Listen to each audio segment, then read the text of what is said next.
Welcome back, everyone, to another deep dive. Today, we are talking about the Cruise origin and why it bit the dust. Yeah, it's a shame too, That thing was supposed to be like the future, right? It really was. I remember all the hype when it was first announced, the no steering wheel, the no pedals, the whole campfire seating Oh thing. yeah, like a lounge on wheels. Some people thought it was a bit too much, but I thought it was pretty cool. Me too. Yeah. But anyway, GM was totally gung-ho about it, right? I mean, they were talking about putting like tens of thousands of these things on the roads. Right. And that's why this EVpedia video we're looking at is so interesting. GM's Cruise Origin Robotaxi is officially dead. Like, what happened? What went wrong? That's what we're going to try to figure out today. It seems like a lot of things piled up. Yeah. Well, let's start with the official reason. What did GM say about why they killed the Origin? The CEO, Mary Barra, she said it was because of regulatory uncertainty.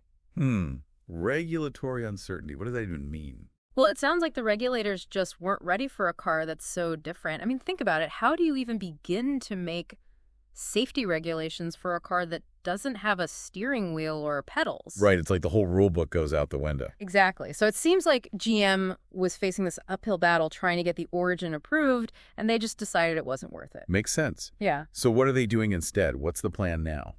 They're going with something a little more, shall we say, down to earth. The next generation Chevy Bolt EUV. Really?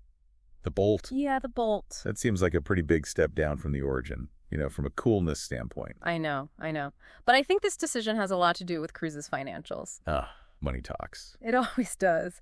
They reported a $1.14 billion operating loss in the second quarter of this year, Q2 of 2024. Oof, that's a big number.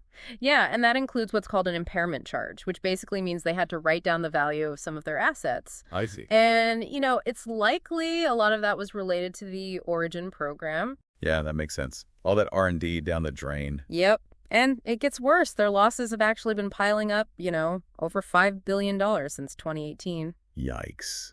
So going with the Bolt is probably a way to save some money, right? Exactly. I mean, the Bolt is already in production, so it's going to be way cheaper and faster to adapt it for autonomous driving than to build a whole new vehicle from scratch. Yeah, I can see the logic there. Definitely. And it's not just about the money, 2023 was a really rough year for Cruise. Oh, yeah. I remember there were those incidents with their robotaxis. Right. They had those accidents in California, lost their operating permits there for a while, even pulled all their cars off the streets voluntarily. Yeah. Didn't one of their cars even drag a pedestrian or something? It did. That's bad publicity. For sure. It was a huge mess. The CEO resigned, they had layoffs, and a new CEO came in. They even created a whole new position, a chief safety officer. Wow. It seems like GM was stepping in, taking more control over Cruise after all that. That makes sense.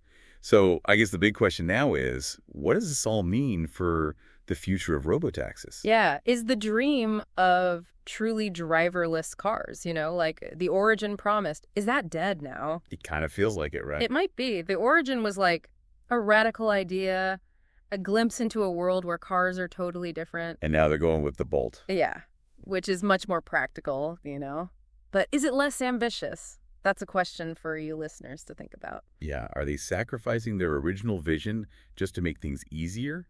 Or are they just being smart, adapting to the reality of the situation? Exactly. And I think that's the key takeaway here. What started as a conversation about one canceled car has turned into something much bigger. Yeah, it's a question about what the future of transportation is going to look like and how we're going to get there. And what role companies like Cruise will play in all of it. So there you have it, folks. The Cruise Origin may be gone, but the conversation about the future of robotaxis is just getting started. Absolutely. Keep thinking about it, and we'll see you in the next deep dive. See you then.